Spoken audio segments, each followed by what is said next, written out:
ជំរាបសួរបងប្អូនទាំងអស់គ្នាថ្ងៃនេះយើងមករៀនពីរបៀបចាក់ផ្លែម្នាស់ទាំងអស់គ្នាឃើញហើយគួរឲ្យចង់ញ៉ាំ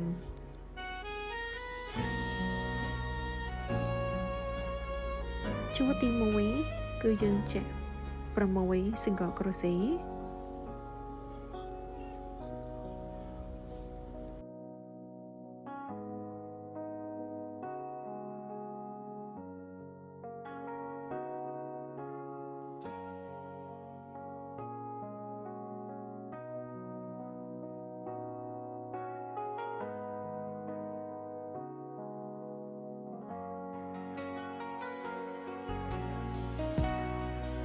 ជួរទី2យើងចាក់ increase ជុំវិញ1ប្រឡោះ2 1ប្រឡោះ2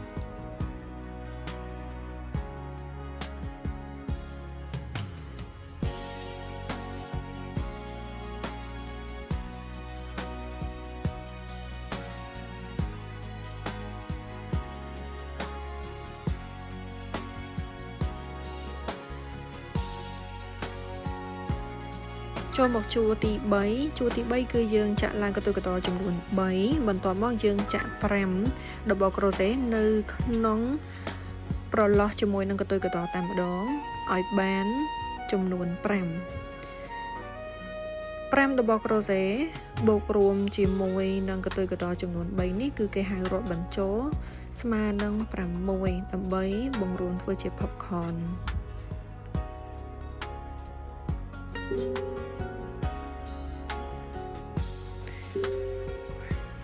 ការធ្វើ popcorn នេះគឺយើងចាប់ផ្ដើម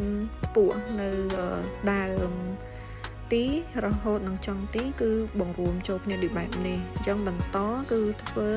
6 double crochet ធ្វើជា popcorn រហូតមួយជុំតែម្ដងអញ្ចឹងសម្រាប់ popcorn យើងទាំងអស់គឺធ្វើចំនួនគ្រប់12 popcorn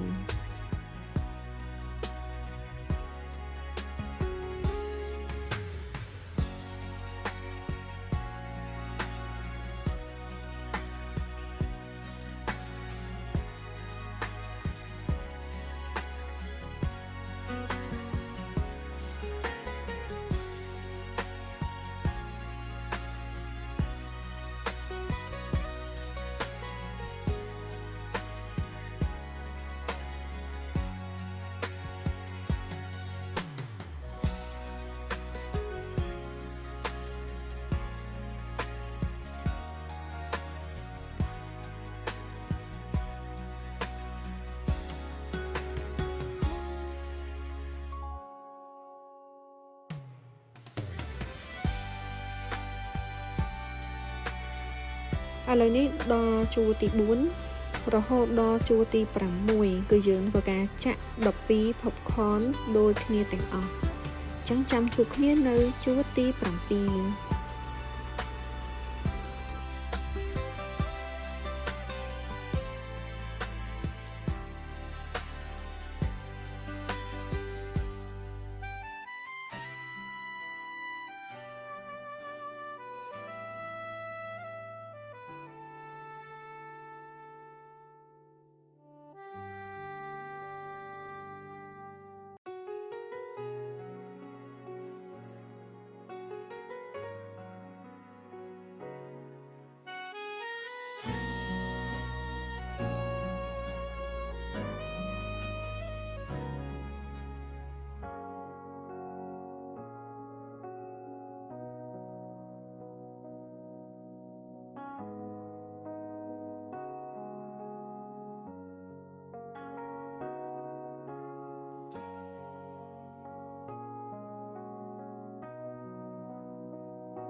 ចូលមកជួរទី7គឺយើងធ្វើការចាក់បង្រួមពី12 popcorn ចុះមកនៅសល់6 popcorn អញ្ចឹងគឺយើងចាក់ឡើងកន្ទុយកតចំនួន3បន្តមកទៀត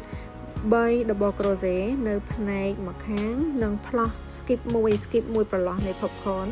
ផ្លោះទៅផ្នែកម្ខាងទៀតហើយយើងចាក់3 double crochet ហើយបានភ្ជាប់គ្នាធ្វើជា popcorn 1ចឹងមានថា12បង្រួមដល់សល់6ដើម្បីផ្ចិតជាមួយនឹងដល់វគ្គផ្ចិតជាមួយនឹងមនុស្សហើយ ហើយនៅក្នុងម្នាស់ក៏យើងមានញុកជាមួយនឹងសំឡីតុនដែរណាអ្នកទាំងអស់គ្នាបានឲ្យឃើញប៉ោងហើយមាំស្អាតអត់ផ្លែកផ្លោះអត់វាបតចាបន្ទាប់មកទៀតគឺយើងចូលជួរទី8យើងចាក់ជាមួយនឹង6 single crochet ប៉ុន្តែបដូរពណ៌ទៅជាពណ៌ស្លឹកអញ្ចឹងម្នាស់នេះគឺខ្លួនគឺពណ៌ម្នាស់ខ្ចីចំណែកឯស្លឹកវិញគឺដាក់ពណ៌បៃតងចាស់អញ្ចឹងយើងចាក់6 single crochet ហ្នឹងគឺចំនួន1ជុំតែម្ដង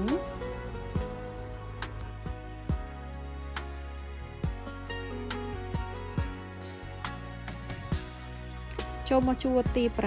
9ជួរទី9ជួរកូនបើហើយចាប់ផ្ដើមធ្វើស្លឹកកឆាំងនៅខាងលើ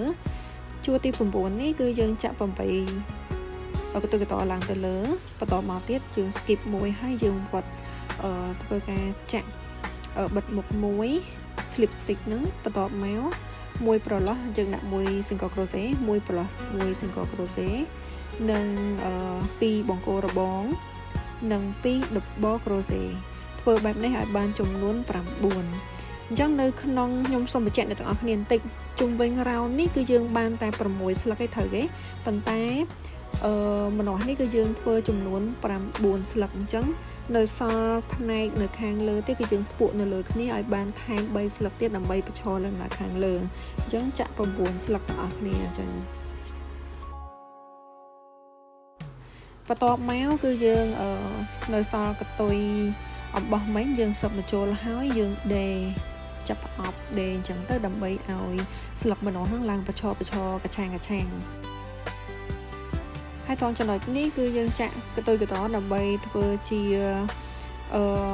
បន្តោងសម្រាប់ធ្វើជាមួយនឹងបតោងអីផ្សេងអញ្ចឹងអ្នកទាំងអស់គ្នាចង់ចាក់តែកតុយកតនឹងឲ្យវែងធ្វើជាធ្វើជាមួយនឹងកាបូបឬក៏តាបតែម្ដងក៏បានឬក៏បតោងជាមួយសោបែបនេះក៏បានកាន់តែស្អាតកាន់តែខ្ជូតចា៎ហើយឥឡូវនេះយើងចាក់រួចរាល់ហើយបានទាំងពីរពណ៌ជាមួយនឹងពណ៌ម្នាស់ខ្ចីនិងម្នាស់ទុំអរគុណច្រើនសម្រាប់ការតាមដានជាមួយនឹង channel នឹងខ្ញុំសូមជួយ subscribe បន្ថែមទៀតផងដើម្បីបានវីដេអូថ្មីទាំងអស់គ្នាអរគុណច្រើន